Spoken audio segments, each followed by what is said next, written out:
감사합니다. 예수님은 하나님의 아들이십니다. 오늘 우리가 십자가의 도 지난주에 이어서 말씀 묵상하기를 원하는데, 자, 하나님의 아들을 성경은 독생자라는 표현을 씁니다. 그런데 이 독생자라는 의미가 무엇일까? 우리가 한번 여기서부터 오늘 말씀을 시작해 보려고 합니다. 그리스나 로마 신화에서처럼 이 하나님의 아내를 취해서 그 사이에서 낳은 자식이라는 그렇게 의미를 생각하는 분도 있을 수 있을 것입니다. 그러나 하나님의 독생자라는 의미가 그런 의미가 절대 아닙니다. 그렇게 인간적인 방법으로 낳은 자식이라는 의미가 절대 아니라는 것입니다.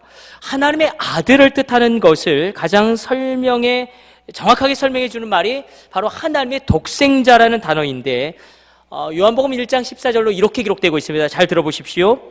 말씀이 육신이 되어 우리 가운데 거하심에 우리가 그의 영광을 보니 아버지의 독생자의 영광이요 은혜와 진리가 충만하더라. 그런데 여기서 독생자로 번역된 헬라어 원어가 모노게네스입니다. 그런데 이 모노게네스는 우리가 외아들을 가리킬 때 물론 쓰는 단어이기도 하지만, 이 하나님이 어떤 가문의 사람들처럼 후손이 귀해서 자식을 하나밖에 두지 못했다, 그런 의미로 독생자라는 단어가 쓰인 것이 아닙니다. 말 그대로 독생자, 그분으로부터 나온 유일하신 분이라는 의미가 바로 독생자라는 의미입니다. 하나님의 독생자, 하나님으로부터 나오신 유일하신 분, 모든 것이 다 하나님으로부터 왔지만 특별히 하나님의 본질로부터 그 본질을 갖고 나온 유일하신 분, 그게 독생자의 의미입니다. 우리가 지난 시간부터 우리가 교리에 대하여, 이 딱딱하고 재미없는 교리에 대하여 우리가 나누고 있지만, 그래도 계속 듣다 보면 이게 연결이 되는 은혜가 있게 되기를 축복합니다. 저도 맨 처음에는 이게 뭔가 했는데 설교를 하다 보니까 점점점 이게 퍼즐이 맞춰지고, 그래서 하나님의 독생자구나, 이해가 되더라고요. 여러분에게도 그런 은혜가 임하게 될 줄로 믿습니다. 그래서 이렇게 요한복음 1장 18절로 이야기하고 있습니다. 본래 하나님을 본 사람이 없으되 아버지 품 안에서 독생하신 하나님이 나타나셨느니라. 예수님을 독생하신 하나님으로 표현하는 이유도 여기에 있습니다. 사람 중에서 유일하게 하나님의 본질을 입고 나신 분, 다시 말해서 하나님이 사람이 되신 유일한 경우라는 의미에서 독생자라는 단어를 사용합니다. 하나님이 자식이 하나밖에 없어서 하는 의미가 아니라, 하나님이 사람이 되셨던 경우는 절대 없었는데 오직 예수님만이 유일하게 하나님이 사람이 되셨다. 그래서 하나님의 품, 하나님의 본질로부터 나오신 분은 예수님밖에 없다라는 의미에서 그것이 바로 하나님의 아들, 하나님의 독생자, 모노게네스의 의미입니다. 근데 왜 하나님이 그렇게 사람이 되어서 이 모노게네스가 되셔서 오셔야 됐는가? 바로 나의 죄 때문에 그렇습니다. 우리 다시 한번 오늘 본문 1절 말씀 읽고 우리 말씀 시작해 보도록 하겠습니다. 1절 우리 같이 합독합니다. 우리가 전한 것을 누가 믿었느냐? 여호와의 팔이 누구에게 나타났느냐? 두 가지 질문으로 말씀이 시작되고 있어요. 우리가 전한 것을 누가 믿었느냐? 여호와의 팔이 누구에게 나타났느냐? 근데 여기서 여호와의 팔 할 때 팔은 제로와인데 능력을 의미합니다. 다시 말해서 여호와의 능력, 하나님의 능력이 누구에게 나타났느냐? 누구에게 나타났습니까? 바로 우리의 전한 것. 그 앞에 질문에 나와 있죠? 우리의 전한 것, 영어로는 메시지. 우리의 전한 메시지를 누가 믿고 살았느냐? 우리가 전한 메시지를 믿고 산 그 사람에게는 하나님의 능력이 나타난다라고 성경은 기록하고 있습니다.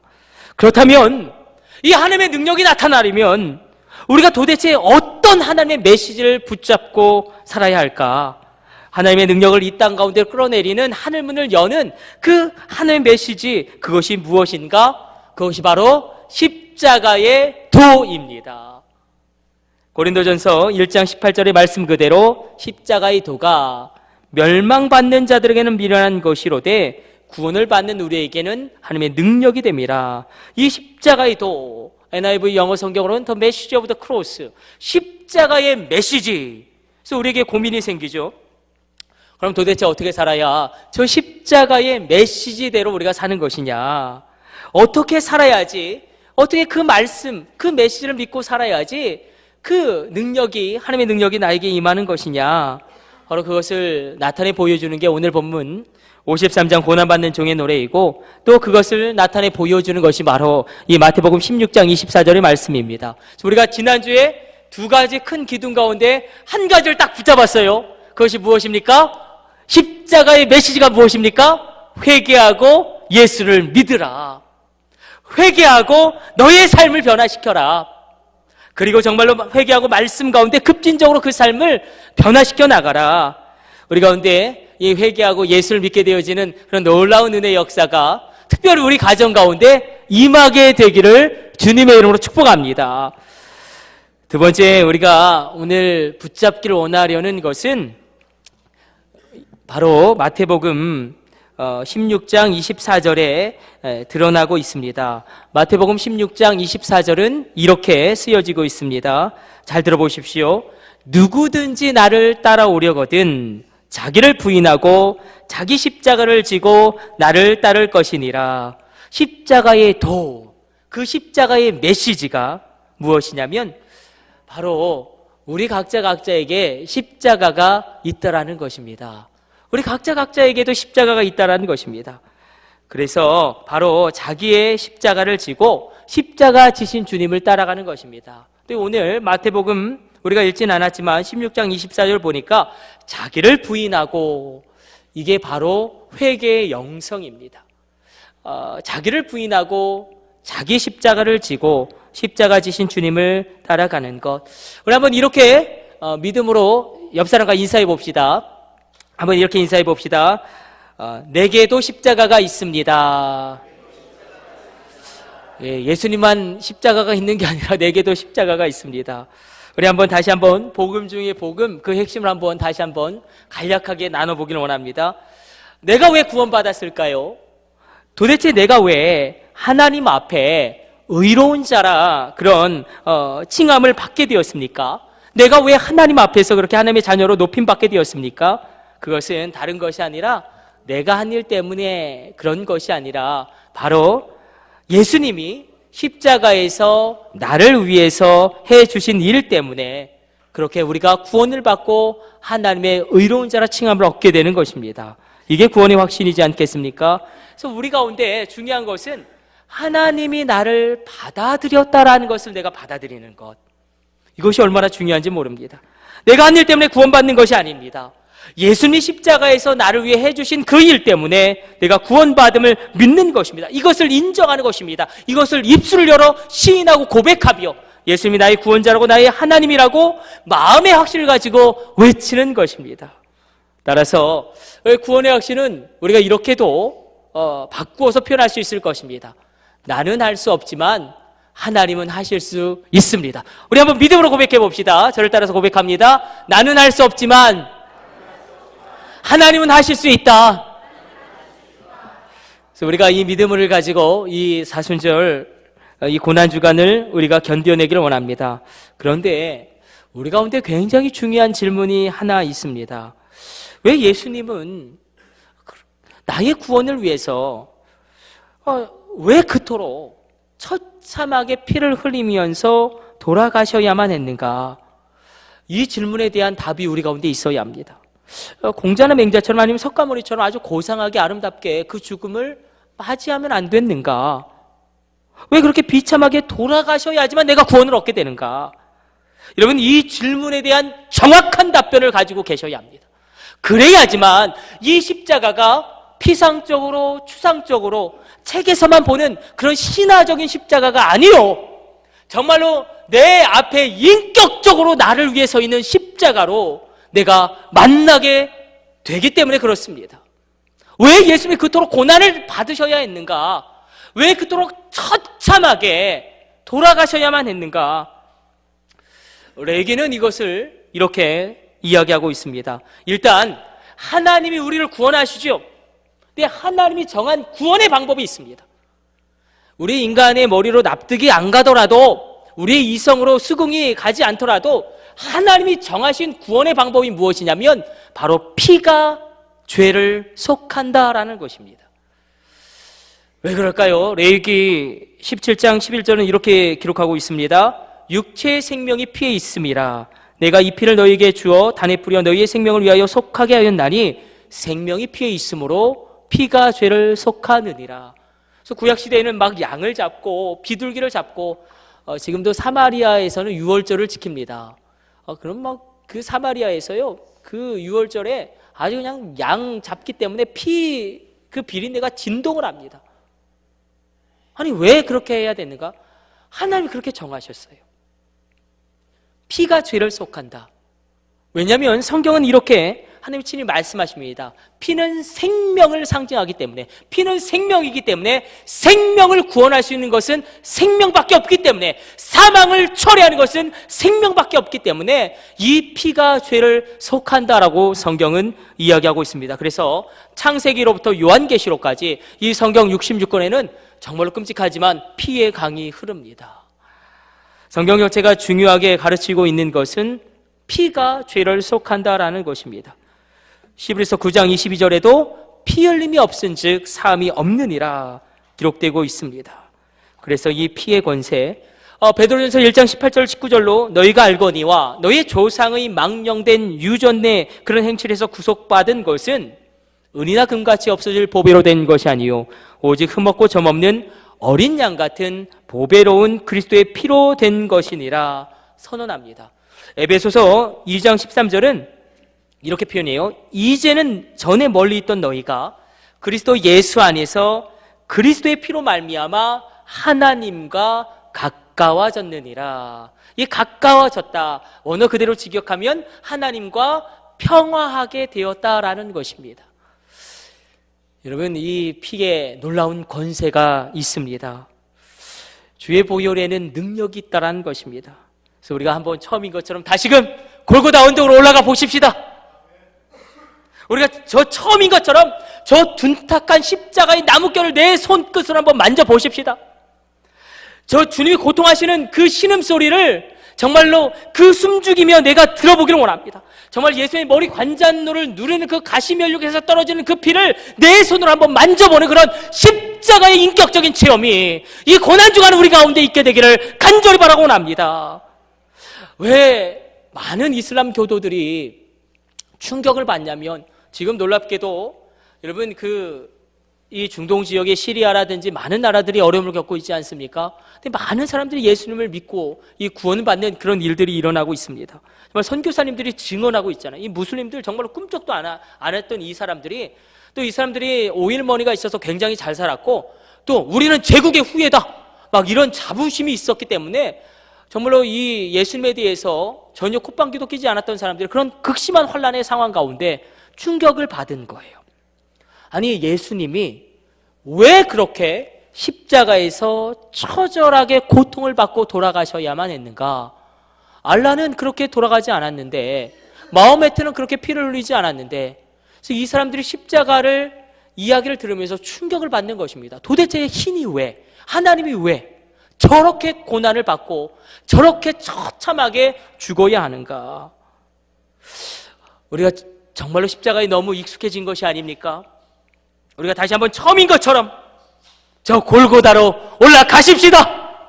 그 십자가 한번 내가 부여잡고 정말로 우리가 간절히 주님의 십자가가 나의 십자가가 되게 해달라고, 나의 옛사람을 그 십자가에 겹쳐서 못 박는 나의 자아의 죽음, 진정한 자기 부인이 이 고난중한 우리 가운데 있게 되기를 간절히 바라고 원합니다.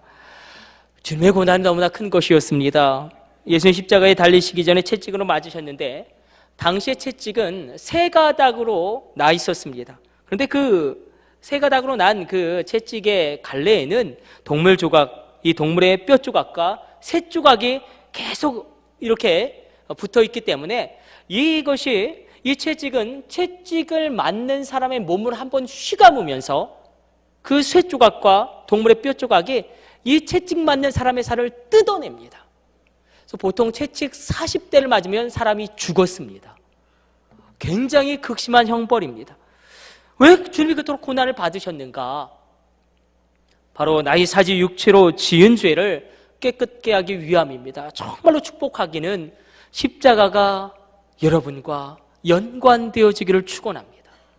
십자가 그냥 신화적인 십자가, 책 속에 있는 십자가, 다른 사람이 이야기하는 십자가가 아니라 나를 위해 확실히 죽은, 나를 사랑하는 예수님의 확실한 증거로 우리 가운데 서 있는 것을 우리가 체험케 되어지는 은혜가 있게 되기를 간절히 바라고 합니다. 우리가 흔히 알듯이 십자가는 처참한 형벌이었기 때문에 일단 죄수의 모든 옷을 다 벗깁니다. 실오라기 하나 거칠 수가 없습니다. 성화에는 그래도 좀 가려놓지만 그래서 자기의 수치가 다 드러나는 것입니다. 예수님이 수치를 당하신 이유는 바로 내가 당할 수치를 주님이 당하시기 위함입니다. 예수님은 그 여린 두 손에 대못이 박히셨습니다. 왜 그 못이 박히셔야만 했는가? 나의 지은 두 손으로 지은 죄를 사하기 위함입니다. 예수님의 그 두 발이 망치에 뭉그러지도록 망치질 당한 이유도 내가 정말 그리스도인으로 가지 말아야 할 곳을 간 나의 두 발의 죄를 씻기 위하여 예수님이 그 고난을 당하셨습니다. 예수님 머리에 가시면류관을 쓰셨죠.